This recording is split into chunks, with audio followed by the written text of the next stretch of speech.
Hi friends, இது பார்த்திங்கன்னா மக்கானா. எல்லாருக்கும் தெரியும், தெரியாதவங்க தெரிஞ்சுக்கிங்க. ரொம்பவே ஹெல்த்தியானது. பேர் மக்கானா. ஒரு கப் எடுத்து வச்சுருக்கேன். இது வறுக்கிறதுக்காக அரை டீஸ்பூன் நெய், அப்புறம் கொஞ்சம் பெப்பர், தேவையான அளவு சால்ட், இது 3 தான் சேர்த்து நம்ம வறுக்க போகிறோம். கடாய் ஹீட் ஆன உடனே இந்த அரை டீஸ்பூன் நெய் ஆட் பண்ணிட்டேன். நெய் உருகின உடனே மக்கானாவை அதில் சேர்த்து கிளறி கொடுத்துக்கிட்டே இருக்கலாம். பாருங்கள், மக்கானா சேர்த்துட்டேன். இப்போ கிளறி கொடுத்துட்டே இருக்கலாம்.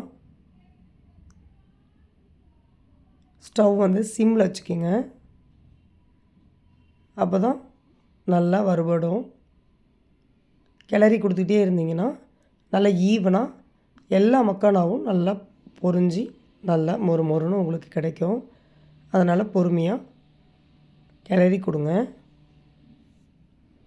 இப்போ இது கூட கொஞ்சம் பெப்பர், நான் இது என் பேரனுங்களுக்கு செய்கிறேன், அதனால் நான் எல்லாமே கம்மியாக தான் சேர்க்குறேன். கொஞ்சம் பெப்பர், கொஞ்சம் சால்ட், அது மட்டும் தான் சேர்க்குறேன். நீங்கள் பெரிய குழந்தைங்களுக்கு பெரியவங்களுக்கு செய்யும் போது பெப்பர் கொஞ்சம் தூக்கலாம், உப்பு அண்டு கரம் மசாலா அந்த மாதிரி மசாலா ஐட்டமும் சேர்த்து நீங்கள் வறுத்துக்குங்க. நான் குழந்தைங்களுக்குன்றதுனால பல் வந்த குழந்தைங்களுக்கு, சரிங்களா? அதனால் கொஞ்சம் கொஞ்சமாக ஆட் பண்ணி இதை நான் வறுக்கிறேன்.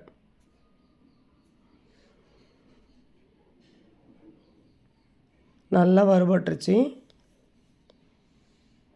உங்களுக்கு பார்த்தாவே தெரியும், மைல்டாக நல்லா செவந்து வந்திருக்கும்.